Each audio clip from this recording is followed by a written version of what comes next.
اعوذ باللہ من الشیطان الرجیم بسم اللہ الرحمن الرحیم۔ ناظرین کرام السلام علیکم ورحمۃ اللہ وبرکاتہ۔ انشاءاللہ تبارک و تعالی آج ہم لوگ پڑھیں گے شرح میعات عامل کی النوع التاسع۔ اب تک اس سلسلے میں ہم لوگ تقریباً 37 ویڈیوز بنا چکے ہیں۔ انشاءاللہ تبارک و تعالی یہ ہوگا ہمارا پارٹ نمبر 38 جو ہے وہ ہم لوگ پڑھ رہے ہیں اسماء افعال کے بارے میں۔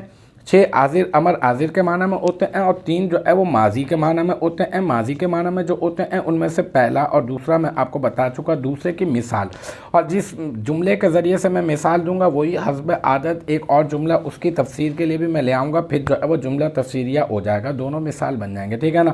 مثلو مضاف، ٹھیک ہے۔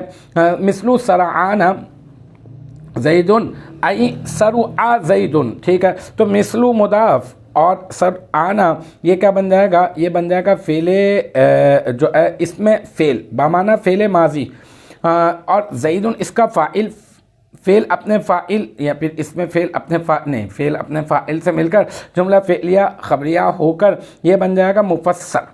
ای حرف تفسیر، سرع فعل ماضی صیغہ واحد مذکر غائب، اور زیدن اس کا فاعل، فعل اپنے فاعل سے مل کر جملہ فعلیہ خبریہ ہو کر بن جائے گا مفسر۔ پھر مفسر مفسر یہ دونوں مل کر بن جائیں گے جملہ تفسیریہ، اور پھر بن جائیں گے مثلو مضاف کا مضاف الیہ، پھر مثلو مضاف اپنے مضاف الیہ سے مل کر مرکب اضافی ہو کر یہ بن جائے گا مثالہ مبتدا معذوف کی خبر، اور پھر مثال مبتدا معذوف اپنی خبر سے مل کر بن جائے گا جملہ اسمیہ خبریہ۔ تو الحمدللہ یہ ہمارا النوع التاسع کا پارٹ نمبر 38 بھی اپنے اختتام کو پہنچا۔ مجھے امید ہے کہ یہاں تک کی جو بات ہے وہ آپ کی سمجھ میں آ گئی ہوگی انشاءاللہ تبارک و تعالی۔ نیکسٹ ٹائم اگلی ویڈیو اگلی کلاس کے ساتھ ملاقات ہوگی، جب تک آپ اپنا بہت خیال رکھیے گا۔ وآخر دعوانا ان الحمدللہ رب العالمین۔